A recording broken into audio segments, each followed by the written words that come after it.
My name is Tessa Marlowe, and I'm 39 years old.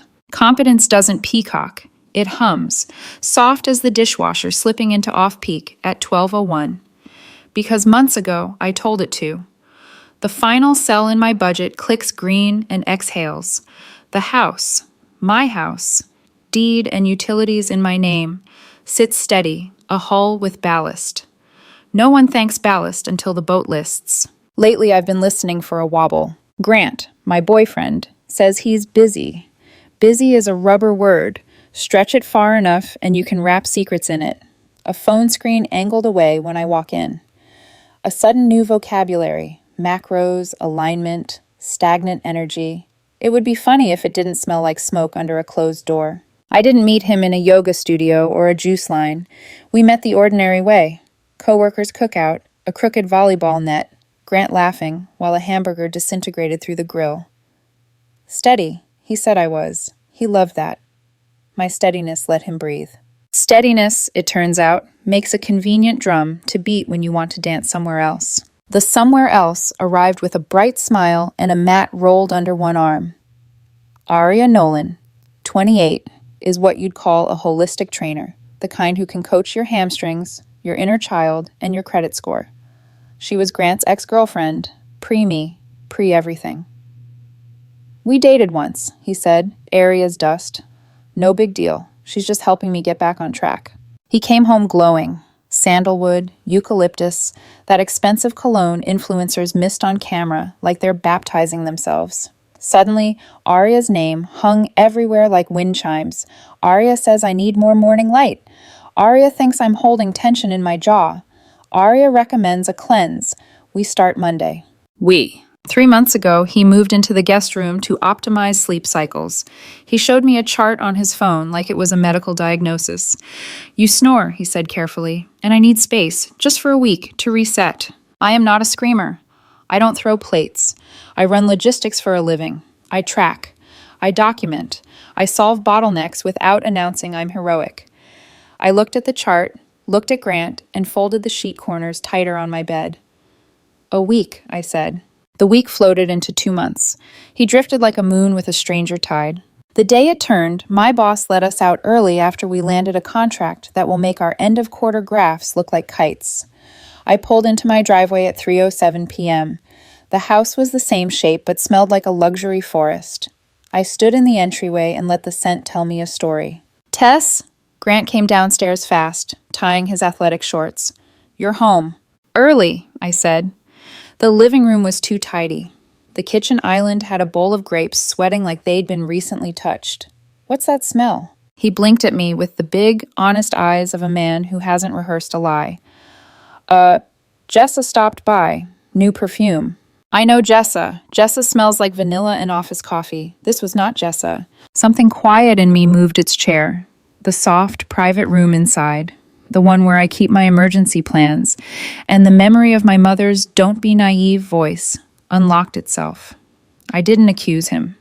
Accusations are flares that warn the other boat to steer away. I needed the boat to keep coming.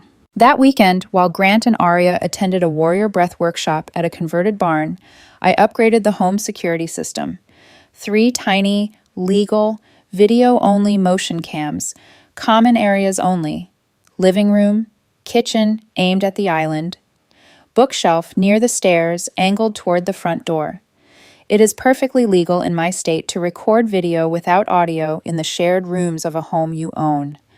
I read the statute twice, then once more because I like the feeling of certainty. I tucked the first camera inside a hideous metal sculpture Grant's friend convinced me to buy at an art fair, a bent steel torso that looks like a coat hanger learning interpretive dance. He loves it. I do not. The hollow bar cradled the lens like it was built for confession. The second eyed the kitchen, my quartz island, my careful knife block, the fruit bowl that suddenly preferred grapes. The third sat on the bookshelf, pretending to be a black button on a black-spined book. Motion activated, wide angle, high def, a neutral witness with perfect recall. I didn't have to wait long. Monday, 3:18 p.m., front door. Aria, ponytail, and Jim Duffel enters with a key I didn't give her. 3:19 p.m., living room. Grant meets her in the hall, pulls her close, the easy choreography of old muscle memory. They laugh. He lifts her the way men lift things they've lifted before. 3:22 p.m. Kitchen. Island frame. Grapes. Hands. Laughter. I can't hear but can read in the curve of a throat. 4:03 p.m. Couch. Sweatshirt blanket. Her feet in his lap like she lives here. 4:58 p.m. Front door. She leaves.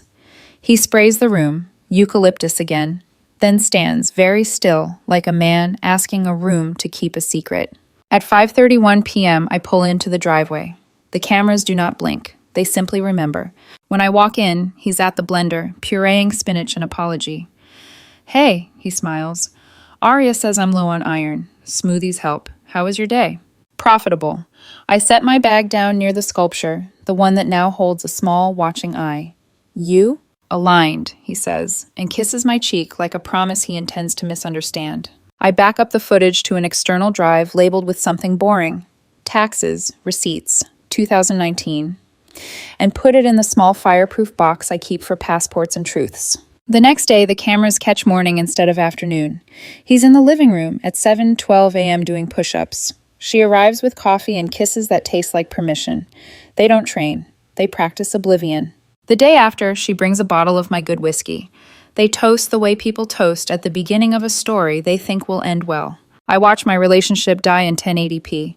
I do not rage. Rage wastes tape. When he finally sits me down, he wears his sad but strong face.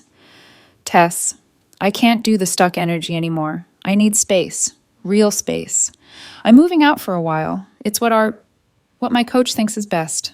Your coach, I repeat, as if the word is new and sharp. The one with a key? He stiffens. Don't be controlling. This is for my healing. There it is. The word people use when they mean permission. I understand, I say. He looks disappointed. He wanted a fight. Fights are loud and messy. They make good cover. Understanding is cold and makes a careful list. A letter arrives 2 days later from a lawyer named Finch. Not divorce. Grant and I never married. But I learn a different vocabulary. Alimony, cohabitation support, lifestyle maintenance.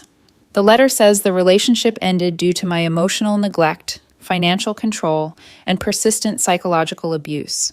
It says that because of his profound emotional distress, Grant is unable to work and seeks $10,000 a month to maintain the wellness routine to which he has become accustomed. I laugh. It isn't pretty. It sounds like something breaking open to let the clean air in. I call a colleague's recommendation, a lawyer named Dana Vale, who answers the phone like a scalpel sliding from its case. Tell me everything, she says. And I do. About the scent, the charts, the guest room, the sculpture, the statute, the drives, the way Aria walks through my front door like an old song. Good, Dana says when I finish. You're calm. Calm wins. You recorded video only in common areas you own. That's clean. Keep the drives off-site. Bring copies to me, and do not, under any circumstances, announce what you have. He's moving out, I say. He already did, she corrects gently. Emotionally first, legally next. We'll let him finish the paperwork that proves it. That night, the house is quiet in a way that isn't lonely. It's anticipatory, like a theater before the curtain lifts. I stand in the doorway of the guest room and look at his half-packed life, the rolled mats, the stack of breathwork journals, the warrior breath hoodie flung like a flag. Downstairs, the dishwasher clicks to life right on time. The cameras tuck themselves into their small housings and keep their secrets. The sculpture, ridiculous and perfect, leans in the living room corner like an accomplice trying to look innocent. I am not a monster. I am not a fool. I am not even particularly brave. I am just a woman who prefers facts to stories when someone tries to sell me a miracle that smells like sandalwood. I set an alarm. I write 3 emails. I label a new drive house, maintenance videos. Then I turn off the lights and let the house hum like a creature that knows which ship it belongs to, ballast and all. It's been 5 weeks since Grant aligned himself elsewhere. He moved into a minimalist apartment across town. A yoga mat, a salt lamp, a life rebuilt from authenticity. I've seen it on his Instagram. He posts quotes about forgiveness over photos of sunsets I recognize as my backyard. I didn't comment. I didn't block him. I just archived every post like a receipt. The letter from his lawyer had morphed into an ongoing negotiation, meaning a list of demands written in indignant italics. Grant wanted access to personal property wrongfully retained and claimed I was withholding essential belongings. Apparently, his blender and a set of linen sheets were vital to his healing. I said nothing. Dana, my lawyer, said plenty. 3 Saturdays ago, the hammering on my door started around noon. When I opened it, 2 uniformed officers filled my porch, one older, bored, one young and nervous. Behind them, Grant stood on the sidewalk in a sweatshirt I'd bought him 2 birthdays ago, playing the role of devastated victim. "Ma'am," said the older officer, "we received a call from Mr. Grant Lewis. He says you've locked him out of his residence and are withholding personal property." Grant sniffed theatrically. "She's hiding my grandmother's watch. It's in there, officer. I just want what's mine." I sighed. "Officers, this is my house. I'm the sole owner on the deed and mortgage. Grant voluntarily moved out on April 12th. He is not a resident here." "That's not true," Grant cut in. "She kicked me out after I asked for therapy. She's vindictive." The officer squinted at him. "Sir, did you move out your belongings?" "Not all of them. She's got my watch." "Would you like to see something?" I interrupted gently. "My Ring doorbell records every entry and exit." Grant's head snapped toward me. The older officer followed me to the monitor by the door. I scrolled to the exact date, 3 weeks ago. On screen, Grant and Aria, laughing, making 6 trips to his car. Suitcases, boxes, the very jewelry box he was now demanding. Each trip like a nail in a coffin built from arrogance. The officer watched silently, then exhaled through his nose. "Ma'am," he said to me, "this appears to be a civil matter." Then to Grant. "Sir, do not call 911 for this again. If you believe property remains, pursue it legally." Grant's face curdled. Aria was in the car, engine running. As the officers walked away, she leaned out the window. "Tess, you really need to let go of this anger." I smiled, small and sharp. "Working on it." Dana laughed when I told her. "That's one down," she said. "He'll escalate next." She was right. The following Tuesday, Dana received a formal request for Grant to retrieve his remaining possessions. We arranged a 1-hour supervised visit, neutral paralegal present. When the day came, Grant didn't show up alone. He brought Aria. The gall almost impressed me. They arrived at 10 a.m. sharp. Aria in athletic chic, Grant with his hands in his pockets like he owned casual confidence. The paralegal, a granite-faced woman named Ruth, nodded toward the living room. 1 hour, no alterations to the property. I'm observing. Grant walked in first, scanning the space as if expecting to find a tripwire.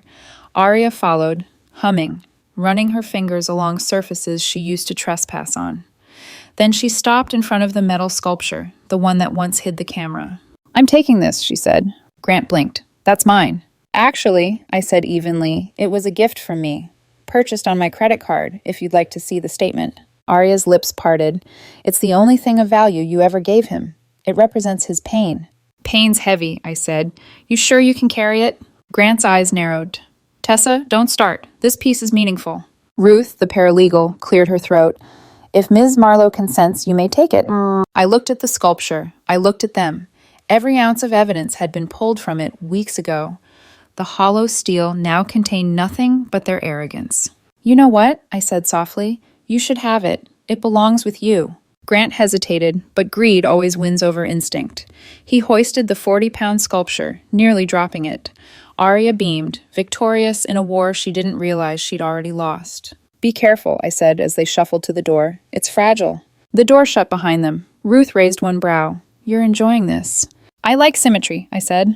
2 days later came the mediation session. Me, Grant, his lawyer, Mr. Finch, and Dana. Finch opened with the practiced sorrow of someone who bills by the tear. "My client," he said, "has been deeply traumatized. The end of this relationship left him unable to work. His emotional distress is clinically documented. He seeks $10,000 a month in temporary support and an immediate $20,000 lump sum for therapeutic relocation." He placed a stack of papers on the table like a magician's prop. Grant dabbed at his eye with a napkin from the lobby cafe. I stared at him for a long second. $10,000 a month, I said finally, for distress? He nodded, voice trembling. I deserve compensation for what she put me through. Dana's pen clicked once. Finch leaned back, confident in his theater. I smiled, a slow, deliberate curve that I let reach my eyes. You're right, I said softly. You should get exactly what you deserve. Grant brightened. Finch smiled, thinking I'd folded. Dana didn't even look up. She just murmured, "Noted." "So we're agreed?" Finch said quickly. "No," Dana said, closing her folder. "Mediation failed. We'll see you at the temporary support hearing." The color drained from Grant's face. "But she just said—" "I said you deserve it," I corrected. "Not that I'd pay it." Dana stood. "We're done here." As we left, I told her in the elevator, he took the sculpture. She glanced up from her phone. "You're kidding." "Nope," Arya said it represents his pain. Dana smirked. "Perfect. The judge is going to love this." The hearing was scheduled for 2 weeks later. Grant thought I was a stagnant, emotionless planner who'd crumble under guilt. He forgot what I do for a living. I track, I document, I deliver. And he was about to learn what happens when you mistake calm for surrender. The courthouse smelled like disinfectant and coffee, both meant to wake you up. Family court, room 304. Hearing on temporary support. I wore navy, sharp, quiet, practical. The kind of color that doesn't argue. It simply waits for facts to arrive. Grant sat across the aisle, freshly shaved, in a blazer that still carried a dry cleaning crease. Arya was there too, in the back row, her face set to spiritual solidarity. Dana, my lawyer, tapped her pen once against the folder on the table. Inside it sat a black external hard drive labeled House Maintenance Videos. The judge, Honorable Harriet Rowe, entered like someone who had already seen too many bad lies and wasn't impressed by new ones. Late 60s, gray bun, glasses on a chain, the kind of calm that comes from knowing she's in charge. Finch rose first, full of courtroom gravitas. "Your Honor, my client, Mr. Lewis, has endured severe emotional trauma as a result of Ms. Marlowe's neglect and coercive behavior. The distress has left him unable to pursue gainful employment." Grant took the stand. He'd rehearsed. His voice trembled on cue. She, Tessa, controlled everything. The bills, the schedule, the food I ate. I couldn't breathe without being corrected. "Mr. Lewis," Finch said softly, "how did this affect you?" I couldn't sleep. I lost weight. I lived in fear of her temper." He swallowed. "Perfect. Measured. Pitiful." She'd walk into the room and I'd freeze. I thought about ending it sometimes. Gasps from the back. Arya dabbed her eyes. I didn't flinch. Finch leaned closer to the judge.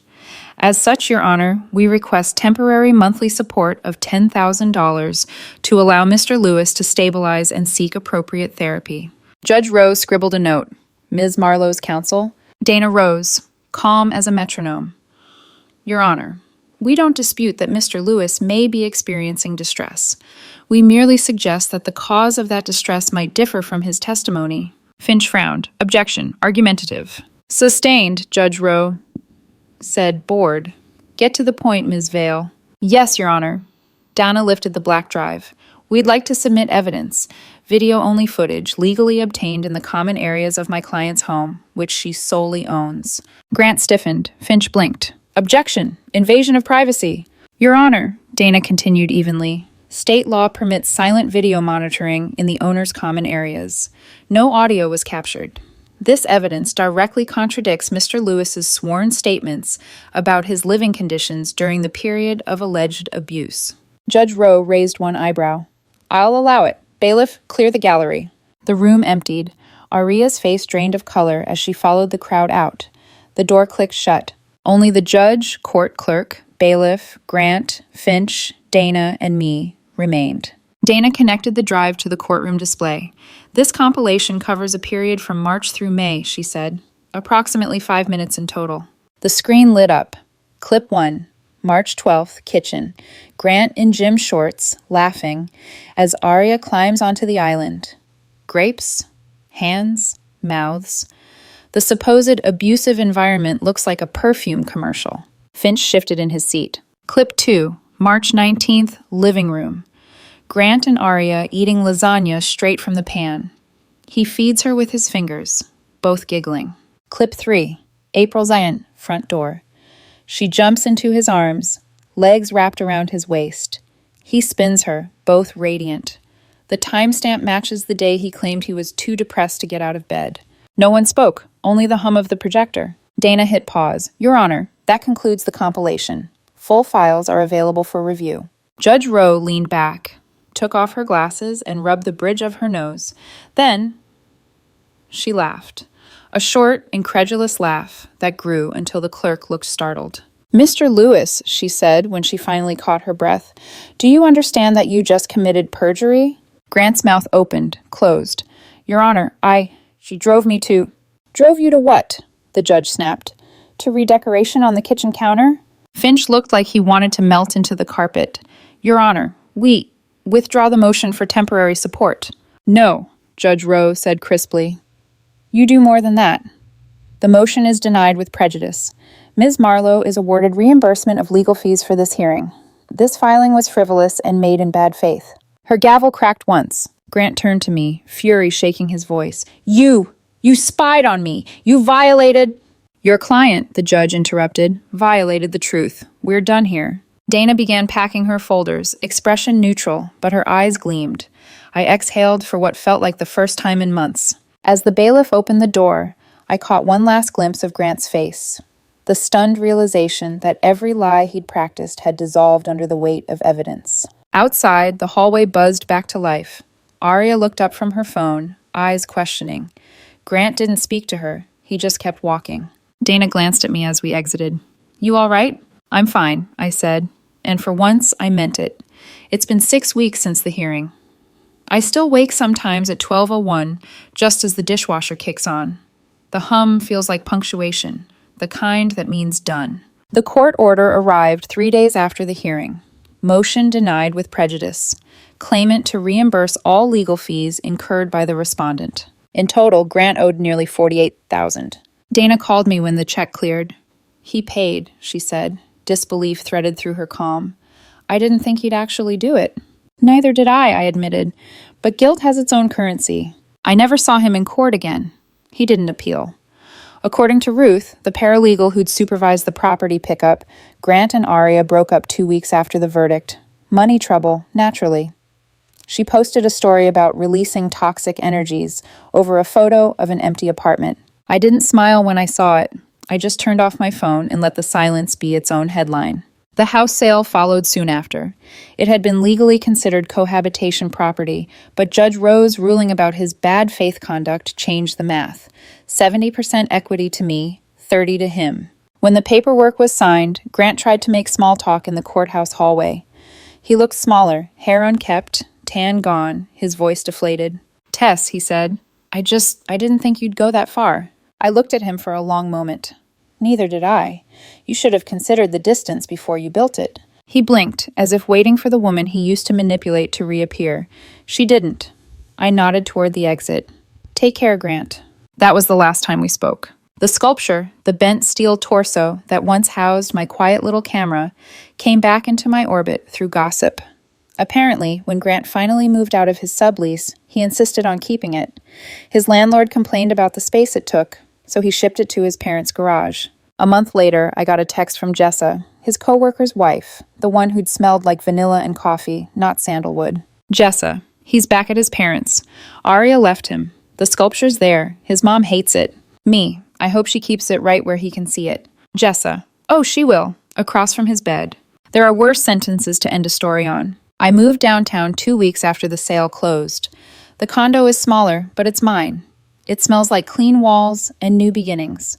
No cologne, no eucalyptus, just air. Sometimes on quiet evenings, I replay small fragments of that courtroom moment. The 5-minute video, Judge Rowe's laugh, the gavel echoing like a door closing. Not for revenge, for reminder. It's strange how truth doesn't always roar. Sometimes it just plays silently on a loop until the noise of lies stops mattering. Grant once said I was too steady, that I made life predictable. He wasn't wrong.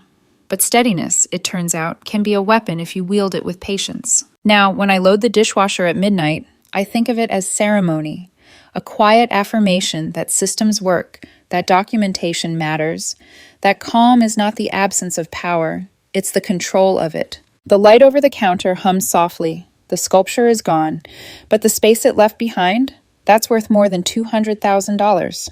And peace, when you've earned it through fire, doesn't hum. It sings.